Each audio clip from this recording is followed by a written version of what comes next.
Vous voyez la coupole verte, ça fait des twists. Vous voyez ça? Le prophète, il a enterré juste là, mes frères, en dessous. Ça. Les filles, Alan et Tidjani sont partis le voir. Il est juste là. Il est là. Sous cette coupelle là, il est là. Avec certains de ses compagnons. Et nous, on ira voir demain si on peut passer par derrière avec notre guide. Regardez comment les gens courent. Comment ils courent pour aller le voir.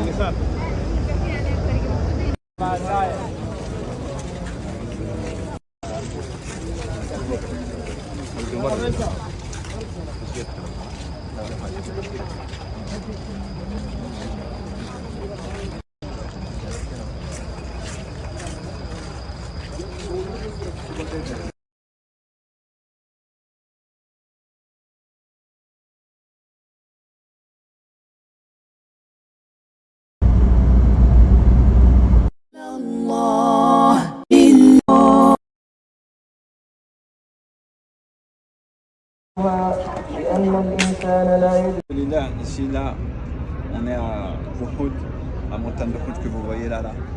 C'est une montagne qui fait 7 km.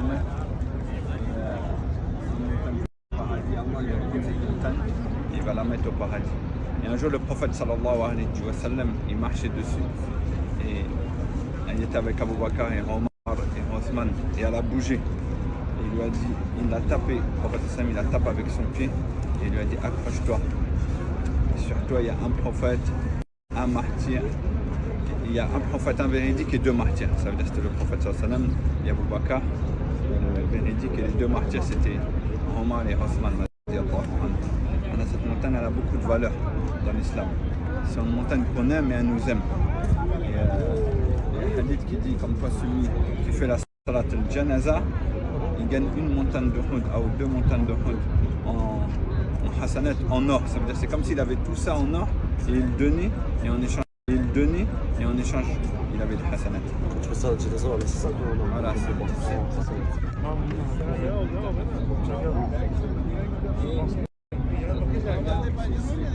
Cette place-là qu'on voit ici, derrière vous, c'est ici qu'il y a eu la bataille de Uhud, la deuxième bataille de l'islam.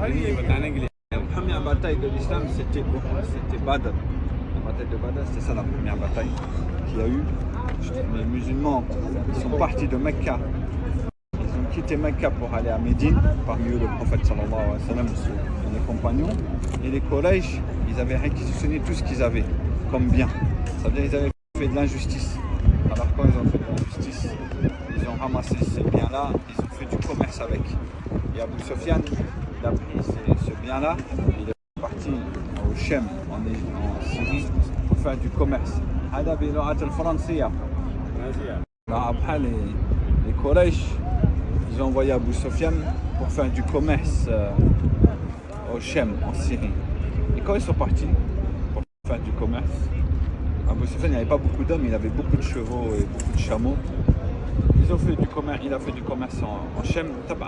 Abu Sufyan, à ce moment-là, n'était pas encore musulman. Et au retour, le prophète sallallahu alayhi wa sallam, il a su que Abu Sufyan, il allait venir avec une caravane remplie de biens. Il a dit, on va récupérer notre haq, on va récupérer notre argent.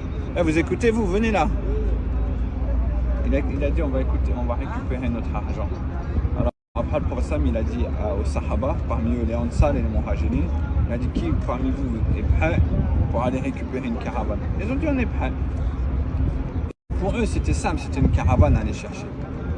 Alors, ils se sont donné rendez-vous dans un endroit qui est précis, ici à Médine. Et ils sont partis.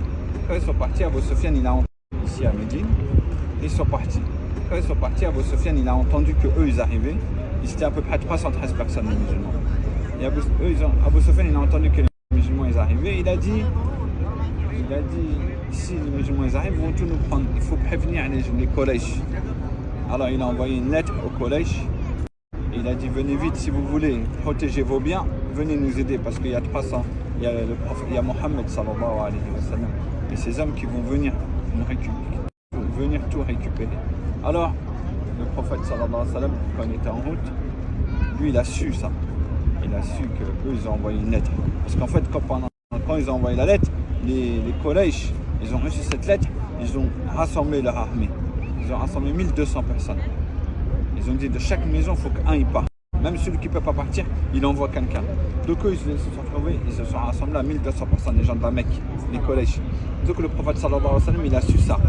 Donc il a trouvé, ils se sont rassemblés à 1200 personnes, les gens de la Mecque, les collèges. Donc le prophète sallallahu alayhi wa sallam, il a su ça. Donc il a réuni les compagnons. Bon là, je vous fais un briefing, c'est plus long. Il a réuni les compagnons, il a dit, là, il y a une bataille qui va se passer. Les collèges, ils sont là, ils sont 1200 personnes. Qu'est-ce que vous pensez? Vous voulez qu'on retourne ou vous voulez qu'on continue? Parce qu'entre-temps, Abu Sufyan, il a réussi à esquiver. Il a réussi à partir. C'est-à-dire, il n'y a plus de caravane, maintenant il y a une armée. Qu'est-ce qu'on fait? Et ils sont devant nous. On rentre à Médine ou on continue? Et les Muhajirin, ceux qui sont exilés, ils ont dit nous on est prêts à le sortir. Tu vois, on vient avec toi, tout ça. Mais en fait, ils ne parlaient pas aux Muhajirin, ils ne parlaient pas aux exilés. Ils parlaient aux Ansar, les gens de Médine. Parce qu'en fait, les gens de Médine, ils avaient un pacte avec le prophète sallallahu alayhi wa sallam. C'était quoi le pacte? C'était si il est à Médine, ils le défendent. Mais s'il sort de Médine, ils ont le droit de ne pas le défendre. Donc le prophète sallallahu alayhi wa sallam, c'est pas un dictateur. C'était quoi leurs avis? Parce qu'ils avaient le droit de ne pas défendre. Mais eux, ils se sont levés, ils ont dit tu parles de nous, ya Rasulallah. Est-ce que tu vises nous, ya Rasulallah? Sache que nous, on est avec toi. Si tu traverses la mer, on va traverser la mer. Maintenant, on ne va pas dire comme ils ont dit le peuple de Moussa, Moussa. Pars toi et ton Seigneur et combat. Nous, on vient avec toi. Où tu vas, on vient avec toi. Ça, c'est la qualité des Ansar. C'était très fort pour aider le prophète sallallahu alayhi wa sallam. C'est pour ça qu'ils se sont appelés. On les a appelés les Ansar. On a des gens qui aident, les auxiliaires, qui ont aidé la religion. Al-Muhim, après, il y a eu la bataille. Allah, il a envoyé 5000 anges pour aider les compagnons, pour aider les musulmans. Les musulmans, ils ont gagné. De 313 à 1200, les musulmans, ils ont gagné. Pour ça, c'est une longue histoire, une longue bataille. On n'a pas le temps d'en laisser au soleil. C'est juste pour expliquer un peu, pour que vous compreniez que les musulmans, ils ont gagné. Alors, pourquoi on a commencé par cette bataille-là de Badr?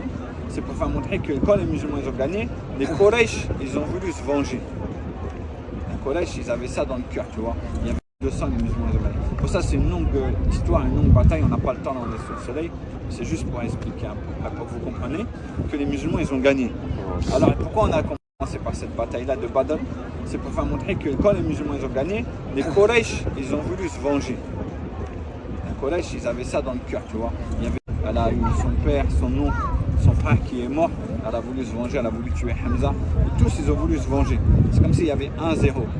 Les musulmans, ils avaient gagné, ça fait 1 et eux, ils n'avaient pas eu 0. Donc les collèges, ils sont venus 1 an après pour se venger. Et 1 an après, ils sont venus ici. Alors le prophète sallallahu alayhi wa sallam, quand eux, ils sont venus, en fait, c'était à Médine et eux, les collèges, ils sont rentrés par les deux montagnes que vous voyez là-bas. Tu vois, les collèges, ils sont rentrés par les deux planes là-bas, par les deux montagnes là-bas. Là-bas, il y a une plane, c'est plat. C'est par là qu'ils peuvent rentrer des charbons. Parce qu'à ce moment-là, machallah, ils étaient quand même 3000 personnes. Donc il fallait un endroit plat pour rentrer.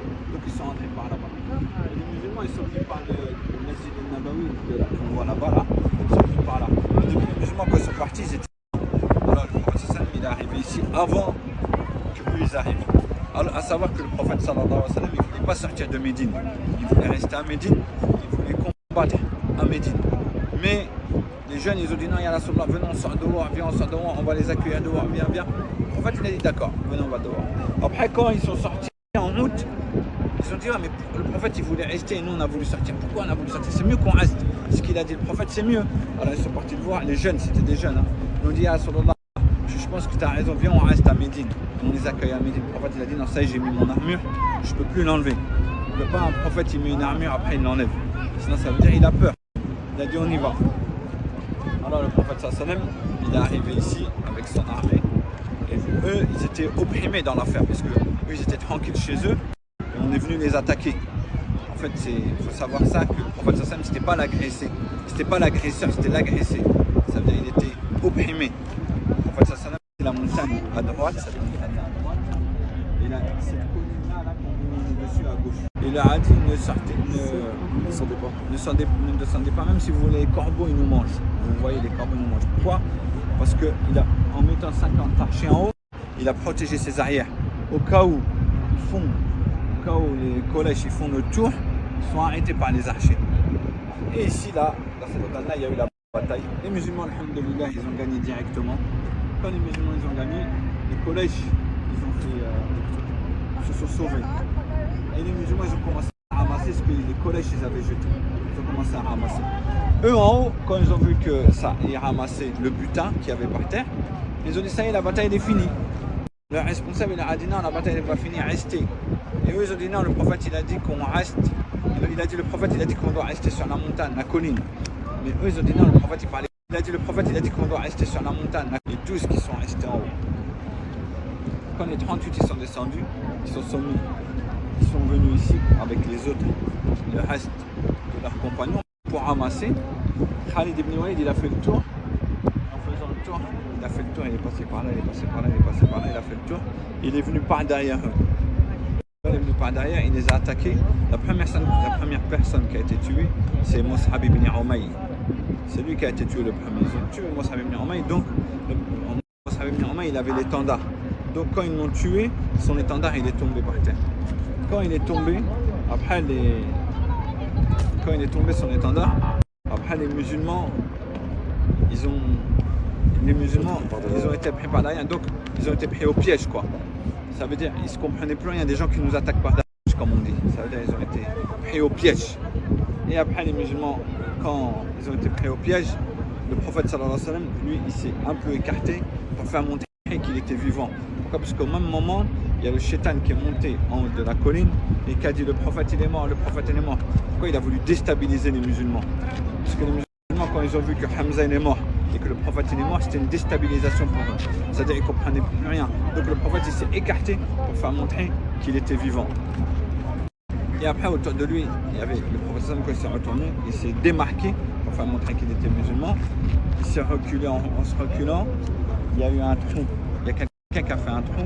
Le prophète il est tombé sur le trou et il s'est cogné la tête par terre. Et c'est là où il avait une armure. Et son armure, elle est rentrée dans ses incisives. Et ça a cassé 2 de ses dents. Et après, il y a un compagnon qui s'appelle Talha, il a sauté, il l'a couvert.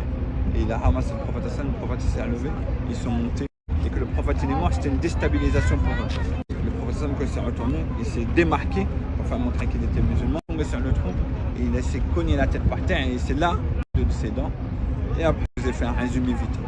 Et le prophète Hassan, quand il s'est reculé, les gens ils l'ont vu, ils se sont rapprochés de lui. À savoir, de Bukhari, que le prophète sallallahu alayhi wa sallam, il avait la force de 30 hommes. Et pourquoi il ne les a pas tués? Parce que le prophète sallallahu alayhi wa sallam, il n'est pas venu pour tuer. Il voulait que ces gens-là, ils se convertissent. Parce que ces gens-là, c'était eux les futurs musulmans. Ces gens-là, c'était eux les futurs habitants du paradis. Et c'était eux qui allaient transmettre l'islam dans le monde. Par exemple, Khalid ibn Walid, quand il a fait le tour, cet homme-là, c'est lui qu'après il est devenu un grand compagnon, il est devenu l'épée d'Allah. Et Hind, qui a tué Hamza, justement, qui a dit à un esclave, tu tues Hamza et je te libère, et je te donne ton poids en or.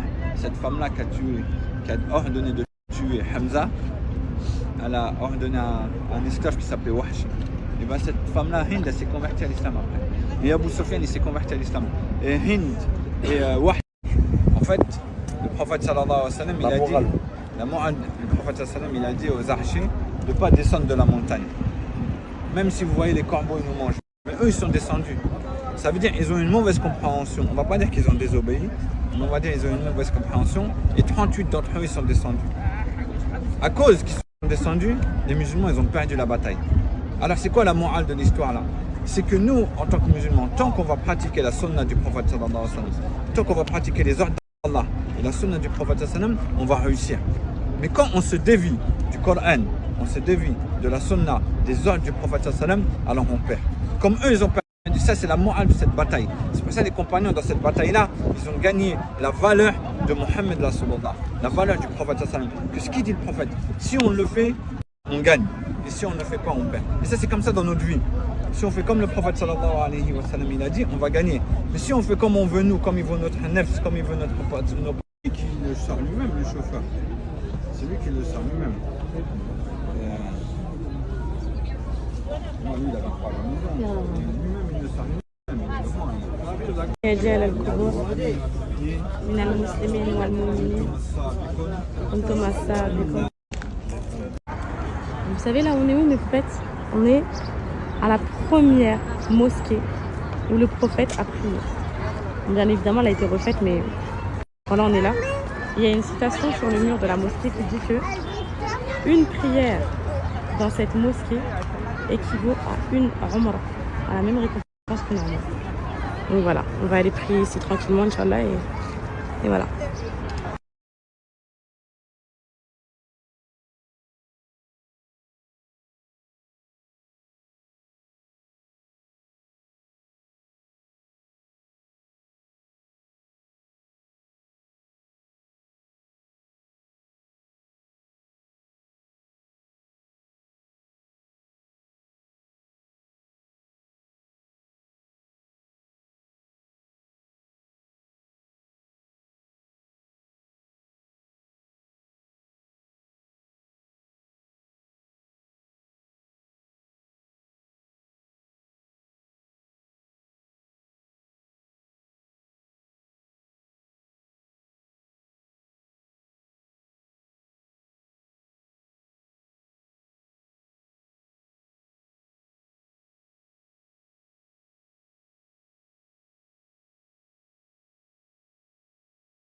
La touche. Alain me touche là aussi. C'est qu'il y a une touche là. C'est où?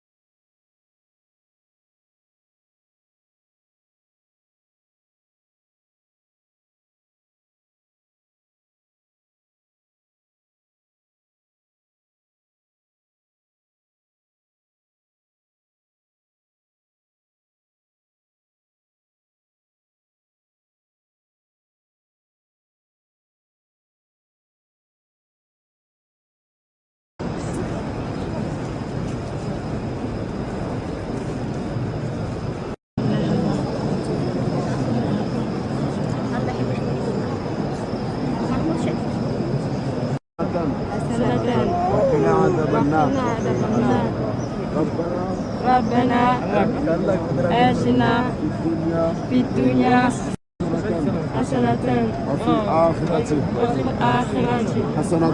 حسنة